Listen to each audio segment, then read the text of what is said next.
আমরা এখন আছি হামসাদি গ্রামে।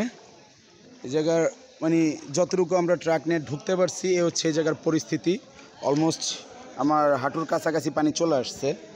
সো খুবই বাজে অবস্থা। ভিতরে গেলে মোটামুটি গলা পানি হয়ে যাবে এমন একটা অবস্থা। সো আমরা যতটুকু ত্রাণ নিয়ে আসছি আমার মনে হয় না যে এই ত্রাণে এখানে মানে এনাফ হবে, এখানে আরও অনেক দরকার। আমরা অলরেডি প্যাকিং শুরু করে দিচ্ছি, তো দেখা যাক কতটুকু মানুষকে সাপোর্ট দিতে পারি। এটা হচ্ছে গিয়ে লক্ষ্মীপুর হামসাদি গ্রাম, লক্ষ্মীপুরে এটা। হ্যাঁ, লক্ষ্মীপুর হামসাদি। এখানের অবস্থা মোটামুটি অনেক খারাপ, মানে ওরে বাবারে, আমি অলরেডি আমার হাঁটু পর্যন্ত ডুবে গেছে, ভিতরে গেলে গলা পর্যন্ত হইতে পারে পানি। তো দেখি কতটুকু কি করা যায়। হচ্ছে আমাদের ত্রাণের কাজ চলছে, আল্লাহ ভরসা, সবাই দোয়া করবেন। আর যারা মানে মূলত আপনার ফেনীর দিকে যারা যান, এখানে আসলে সবাই আমরা হচ্ছে গিয়া ত্রাণ নিয়ে যারা আসে ফেনীর দিকে যায় সবাই, কিন্তু ভিতর সাইডগুলোতে কেউ ঢুকে না।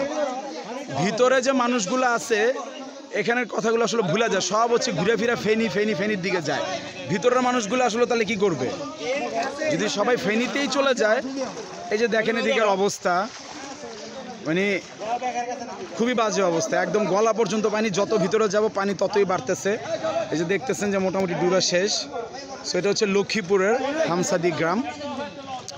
যারা আসতে চান ত্রাণ নিয়ে, আপনারা একটু ভিতর দিকে মানুষকে আসলে সহযোগিতা করতে চান, তারা অবশ্যই একটু ভিতর দিকে আসবেন, খুঁজে খুঁজে দেখবেন যে কোন জায়গার কী অবস্থা, খুঁজে দেখবেন ভাই। না খুঁজে দেখা যদি আমরা শুধু ফেনী দিয়ে দিয়ে চলে যাই তাহলে তো আর হবে না।